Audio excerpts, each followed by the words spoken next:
إن الحمد لله نحمده ونستعينه ونستغفره ونعوذ بالله من شرور أنفسنا ومن سيئات أعمالنا من يهده الله فلا مضل له ومن يضلل فلا هادي له أشهد أن لا إله إلا الله وحده لا شريك له وأشهد أن محمدا عبده ورسوله وبعد. Kita melanjutkan tentang amal hati. Orang yang beramal dengan tangannya, kakinya, mulutnya, matanya, tetapi hatinya tidak ikut beramal, maka nol. Ambil contoh orang-orang munafik. Mereka sholat, mereka puasa, mereka baca syahadat, mereka mengatakan nashhadu annaka la rasulullah, kami bersaksi bahwa engkau ya Muhammad adalah Rasulullah. Ucapan yang bagus luar biasa. Apa yang terjadi? Mereka kekal di neraka selama-lamanya. Kenapa? Lam yanfa' asyhadatu illa bi'aqidatin fil qalbi.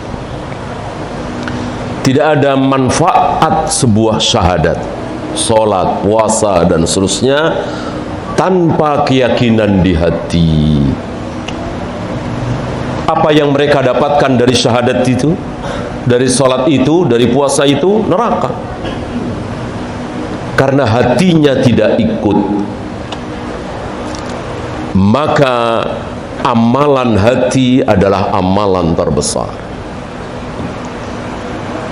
Kadang diem dia, tidak bergerak, tidak sujud, tidak ruku, tapi hatinya menangis, takut kepada Allah. Ini jauh lebih besar dari sholat sunat, puasa sunat, ibadah sunat yang tidak beserta hati. Gitu ya. Ini yang dimaksud at-tafakkuru sa'atan khairum minal ibadati sanatan. Tafakur sesaat lebih baik daripada ibadah setahun yang tanpa tafakur. Ruku, sujud, mungkin tumaknina, tasyahud, tapi hatinya kemana-mana. Hatinya tidak ikut. Kalah dengan, ini bukan berarti nol, kosong, sia-sia, tidak. Insya Allah Allah berikan kebaikan, Allah berikan pahala. Tapi kalah dengan sesuatu yang datang dari hati. Tafakkur, tadabbur, gitu ya. Maka kita lihat para ulama, banyak dari para ulama itu yang diam, tidak melakukan apa-apa, tetapi hatinya luar biasa. Ya. Sementara ada orang yang melakukan ini, melakukan itu tanpa hati.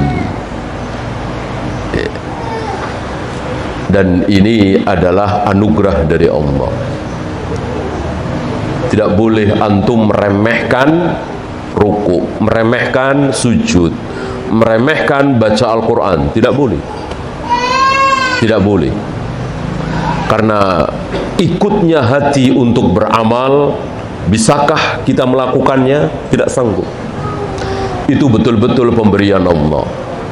Untuk bisa khusyuk dalam salat, untuk bisa menangis hati kita saat mendengar ayat-ayat tentang jahanam, tentang neraka. Sanggupkah kita? Tidak sanggup. Itu pemberian hadiah dari Allah. Yang sanggup kita lakukan apa? Rukuknya, sujudnya, baca Al-Qur'annya, sedekahnya, kita bisa lakukan itu. Kita bisa usahakan. Adapun hati ikut menangis, ikut khusyuk dan seterusnya, tidak sanggup. Itu betul-betul pemberian dari Allah.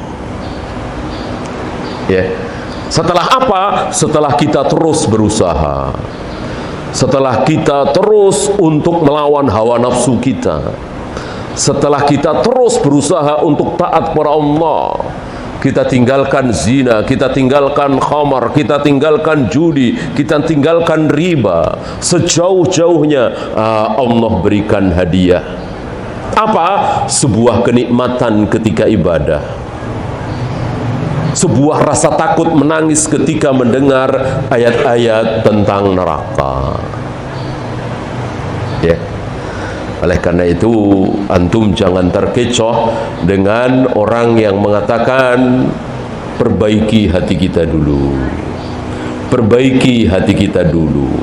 Sebelum tangan, sebelum kaki, sebelum mata. Pertanyaan saya, gimana caranya? Antum tahu cara membersihkan hati? Cara memperbaiki hati? Gimana caranya? Ya, meraba hati kita saja kita tidak sanggup. Bahkan berselisih para ulama, hati kita ada di mana? Tentu nggak sanggup. Yang sanggup kita lakukan apa? Sholat, puasa, zakat, haji, wudhu, tayamum, tawaf, sa'i, itu bisa kita lakukan. Menjauhkan diri dari zina, khamar, judi, itu yang bisa kita lakukan. Adapun membersihkan hati, memperbaiki hati, kita tidak bisa melakukan. Gimana caranya? Karena hati kita ada di mana? Di antara dua jari Allah, dibolak-balikkan oleh Allah sesuka Allah. Kadang Allah balikkan ke arah di mana arah itu berupa ketaatan. Kadang Allah balikkan ke arah yang lain di mana arah itu arah maksiat. Kita tidak sanggup. Yang sanggup hanyalah kita memohon, ya muqallibal qulub tsabbit qalbi ala dinik. Ini yang sanggup kita lakukan. Wahai zat yang membolak-balikkan hati, tetapkanlah hatiku selalu berada dalam agamamu, ketaatan kepadamu. Ya. Walaupun hati ini amal yang sangat besar, tapi kita tidak bisa menemukan caranya. Ya. Kemudian beliau membawakan satu kisah yang waktu itu kita singgung sedikit. Sebuah ketetapan di dalam hati, keimanan di dalam hati, keyakinan di dalam hati Nabi Muhammad sallallahu alaihi wasallam. Ketika beliau bangun tidur, di atas, ketika berbaring beliau bangun dari tidur, di atas ubun-ubun beliau ada apa? Ada apa? Ada pedang yang sudah terhunus, yang sekali ayun secara pertimbangan akal kena beliau. Ya. Dan apa yang diucapkan oleh orang Arab Badui ini, ma yamna'uka minni.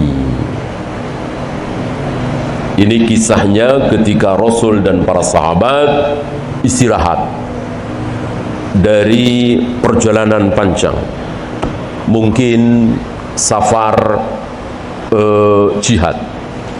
Istirahat, ada yang sono, ada yang kesini. Nabi memilih satu pohon, tidurlah beliau di situ. Bangun tidur, tiba-tiba sudah ada orang Arab Badui memegang pedang yang siap diayunkan ke beliau sambil mengatakan, man yamna'uka minni. Siapa yang bisa menolong engkau dari pedangku ini? Apa jawab Nabi? Nabi karena sebuah keyakinan yang luar biasa, dan mestinya kita juga seperti itu keyakinannya, langsung ingat Allah. Yamna'uni, Allah yang akan menolongku dari pedangmu adalah Allah. Beliau tidak bilang yamna'uni ashabi, yang akan menolong aku dari pedangmu adalah sahabat-sahabatku. Tidak. Ya. Dan beliau tidak langsung teriak agar sahabat-sahabat beliau terbangun membantu beliau. Tidak. Cukup beliau mengatakan yamna'uni Allah, yang akan menolong aku dari pedangmu adalah Allah. Kenapa beliau begitu enteng mengucapkan itu tanpa berpikir panjang? Itulah keimanan beliau selama ini. Karena seseorang itu bagaimana kebiasaannya, ya, sampai dia tua, sampai dia sakit, sampai dia stroke, sampai dia tidak normal lagi jalannya, itu biasanya gimana kebiasaan dari mudanya sehari-harinya. Kebiasaannya baca Al-Quran. Ketika sakit stroke, ya inginnya baca Al-Quran. Kebiasaannya maksiat, ya dia ingat maksiat. Ketika dia sakit, ketika dia sudah tidak bergerak lagi, sudah stroke, teringat bagaimana ingin berbuat maksiat. Ya. Inilah Nabi kita Muhammad SAW, keyakinan dalam hatinya bahwa tidak ada yang bisa menolong kecuali Allah. Maka ketika pedang berada di atas kepala beliau, sekali ayun beliau kena, beliau yang langsung menjawab, yamna'uni Allah. Antum pernah dengar cerita rekaman kotak hitam yang ditemukan saat pesawat kecelakaan? Mungkin pernah dengar, ya. Walaupun tidak diperdengarkan di televisi, di radio, tapi kita sering mendengarnya dari beberapa pilot temannya, dari beberapa orang lah, ya. Ketika gunung sudah di depan mata, ketika beberapa detik lagi pesawat ini pasti akan menabrak gunung itu, bukit itu, dan tidak mungkin bisa mengelak. Apakah yang keluar dari mulut para pilot itu semuanya subhanallah, Allahu Akbar, astagfirullah, la ilaha illallah? Betul? Semuanya begitu? Tidak. Tidak. Ya, ada memang yang keluar dari mulutnya Allahu Akbar, subhanallah, ada. Tetapi kalimat-kalimat lain, kalimat yang tidak pantas, kalimat yang buruk, ada yang keluar dari mulutnya. Kenapa? Kebiasaan.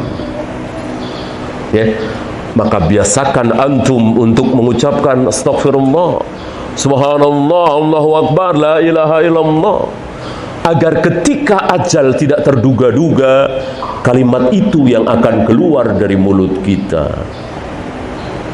Wabil khusus la ilaha illallah, nabrak, mati, dijamin surga. Man akhiru kalamihi la ilaha illallah dakhalal jannah. Barang siapa yang akhir ucapannya di dunia la ilaha illallah, dijamin masuk surga. Ya. Ini Nabi SAW. Beliau nggak ingat Abu Bakar, beliau nggak ingat Umar, beliau nggak ingat sahabat-sahabat lain yang luar biasa kekarnya, kuatnya. Yang beliau ingat hanya Allah. Karena itu yang ada di keyakinan beliau selama ini. Allah, karena seseorang sikoh kepada dia, maka Allah tangkap ini. Allah paling senang kalau kita pasrah kepada Allah. Aku serahkan semuanya kepadamu ya Allah. Senang sekali Allah. Allah diperlakukan seperti itu, disikapi seperti itu, Allah senang sekali. Hidupku, matiku, kerjaanku, keluargaku, semua aku serahkan kepada Engkau ya Allah. Salah satu doa ketika kita akan apa? Akan safar, akan keluar kota, keluar negeri, meninggalkan istri kita, anak kita. Salah satu kalimat dalam doa itu apa? Anta khalifati fi ahli. Ya Allah, Engkaulah khalifahku, Engkaulah penggantiku dalam mengawasi anak istriku, keluargaku.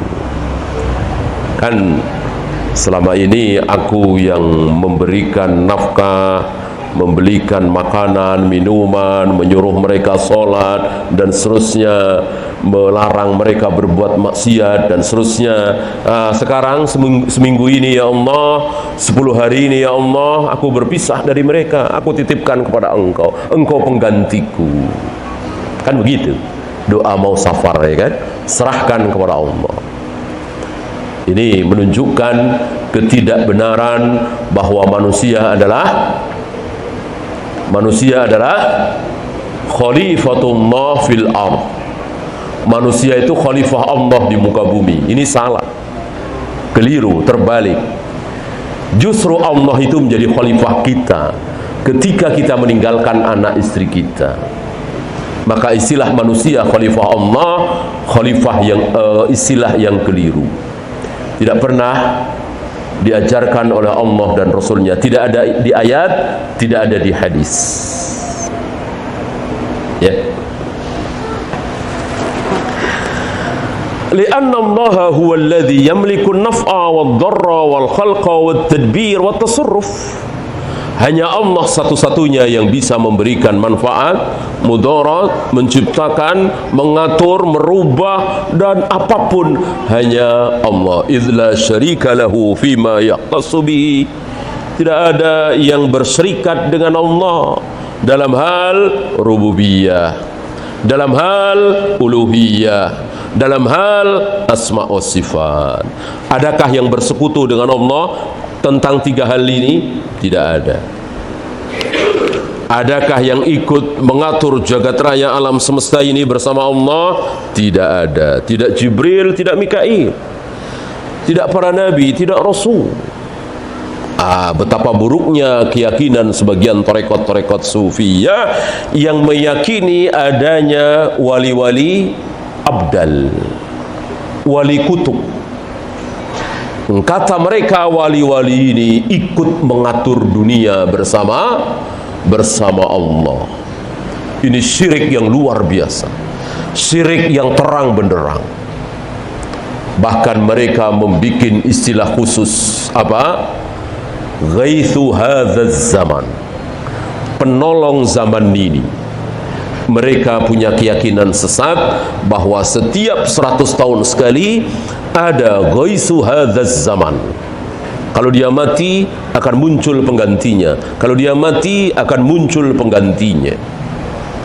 Oleh karena itu banyak dari mereka yang mengucapkan ya ghaithu hadzal zaman, wahai sang penolong zaman ini. Yang dimaksud bukan Allah, tapi wali abdal itu. Ini keyakinan sesat sebagian tarekat-tarekat sufiyah. Jelas ini syirik dan kufur, dan bisa menyebabkan seseorang keluar dari Islam. Karena hanya Allah satu-satunya yang berhak dimintai tolong.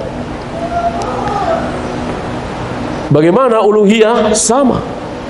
Tidak boleh ada yang bersekutu dengan Allah dalam hal uluhiyah. Ini lebih banyak lagi yang tidak faham tentang hal ini. Maka kita dapati sebagian saudara-saudara kita kaum muslimin memberikan persembahan kepada Allah, besok lusanya memberikan persembahan kepada selain Allah. Dia bawa kambing di tanggal 10 Dzulhijjah ke masjid, disembelih kurban untuk Allah. Besoknya, lusanya, bulan depan, pekan depan, dia bawa kambing atau kerbau ke pantai selatan misalnya, ke sebuah pohon besar misalnya. Ini mensekutukan Allah dalam hal uluhiyah. Yang terakhir, mensekutukan Allah dalam hal asma was sifat. Ini lebih banyak lagi yang tidak faham. Bahkan seorang Imam Nawawi, seorang Ibnu Hajar sedikit tergelincir. Saya katakan sedikit sekali, tapi tetap salah ya salah. ketika beliau berdua mengomentari hadis-hadis Nabi tentang tangan Allah, wajah Allah, betis Allah, jari Allah, telapak kaki Allah, ada sedikit kalimat yang tergelincir. Tapi kita tidak boleh mencela beliau, merendahkan beliau, menjelek-jelekkan beliau, apalagi mencaci maki beliau, mentahdir beliau berdua, tidak boleh.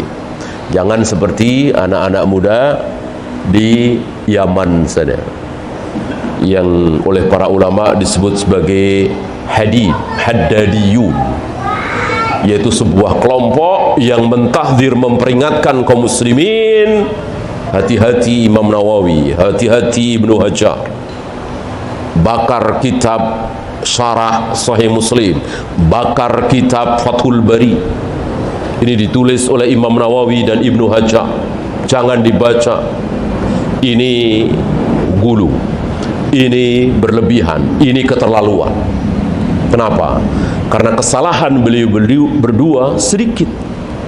Salah memang salah, tapi sedikit sekali dibanding dengan ilmu yang luar biasa yang ada di dalam Syarah Sahih Muslim dan Syarah Bukhari Fathul Bari.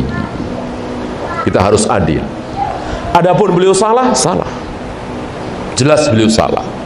Nah, ucapan terbaik adalah yang keluar dari mulut Syekh bin Baz ketika beliau mengomentari beberapa ta'liq dari Ibnu Hajar saat menjelaskan tentang tangan Allah, wajah Allah, jari Allah, telapak kaki Allah, betis Allah, dan seterusnya.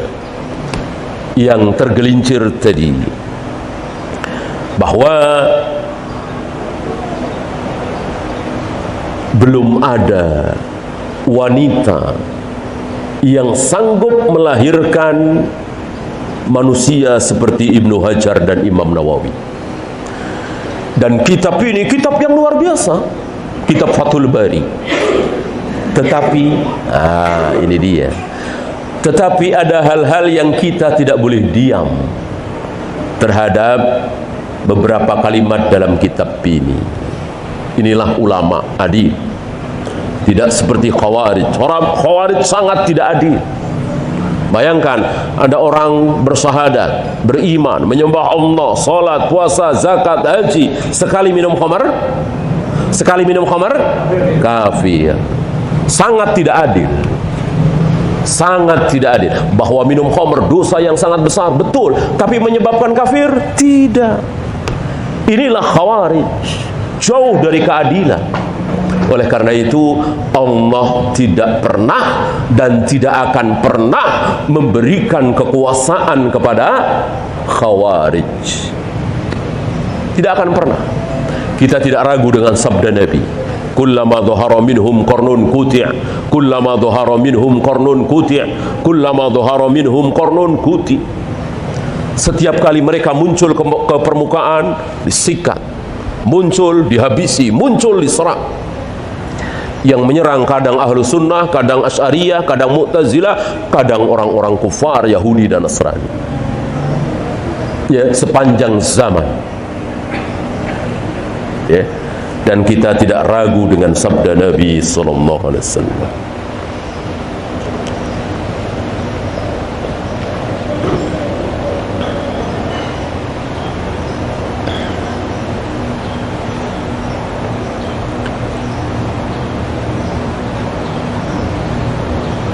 Yahtassu bihi hatta naslama min syubuhatin katsiratin. Kita mengkhususkan dalam hal yang ketiga nama-nama dan sifat Allah agar apa? Agar kita selamat dari syubhat. Syubhat apa? Syubhat orang-orang an-nafi. Syubhat orang-orang yang meniadakan sifat-sifat Allah. Antum masih ingat? Ada sekelompok kaum muslimin yang mengatakan Allah tidak bersemayam di arsy, Allah tidak punya wajah, Allah tidak punya tangan, Allah menciptakan Adam tidak dengan kedua tangannya, Allah akan menggulung langit tidak dengan tangan kanannya, Allah tidak pernah turun ke langit dunia, Allah tidak pernah tertawa melihat dua orang yang berbunuh-bunuhan dan dua-duanya masuk surga. Jadi hadis-hadis Nabi dan ayat-ayat Allah diingkari oleh kelompok ini. Ya, kelompok Jahmiyah. Kelompok Jahmiyah yang menghilangkan seluruh sifat-sifat Allah. Jadi menurut dia, kalau Allah memiliki sifat, berarti Allah seperti kita. Kan yang punya sifat itu manusia.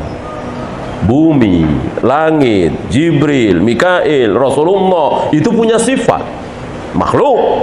Ada yang pintar, ada yang bodoh, ada yang panjang, ada yang pendek, ada yang besar, ada yang kecil, ada yang bagus, ada yang tidak bagus. Itulah makhluk. Adapun Allah Tuhan Rabbul Alamin tidak ada sifatnya. Berarti Allah besar? Tidak. Allah kecil? Tidak juga. Berarti Allah di atas? Tidak. Allah di bawah? Tidak juga. Seluruh sifat Allah ditolak. Berapa ayat yang harus dicoret? Berapa hadis yang harus dicoret? Sebagian kaum muslimin di negeri kita ini ketularan. Ada banyak di antara kaum muslimin yang mengatakan Allah tidak bersemayam di sebuah tempat. Allah tidak berada di satu tempat. Berarti 7 ayat itu kan ditolak. Ar-Rahmanu 'alal arsy istawa. Allah bersemayam di ars, mau dikemanakan ayat ini? Mereka tentu tidak berani menolak ayat itu, tidak berani menghapus ayat itu, maka ditakwil bahwa istawa yang dimaksud adalah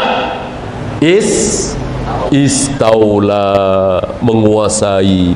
Ini tidak dikenal oleh Rasul, para sahabat, tabi'in, atba'ut tabi'in, sampai Imam Syafi'i, sampai Imam Bukhari, enggak ada yang kenal takwil istawa dengan istaula, tidak ada. Istaula itu menguasai. Menguasai setelah mengalahkan. Adapun istawa bersemayam, betul-betul bersemayam, berada di atas arsy. Itu dia ya. Maka wajib kita imani Allah apa adanya. Apa Allah bilang tentang dirinya, kita ikuti. Walaupun aneh sekali di otak kita, di benak kita. Masa Allah tertawa, masa Allah cemburu, masa Allah naik turun dari langit pertama ke langit ke-7 ke arsy. Hilangkan kalimat seperti itu.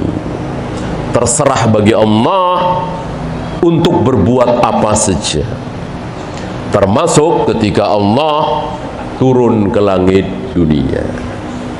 Wallahu a'lam. Ya, hanya itu saja.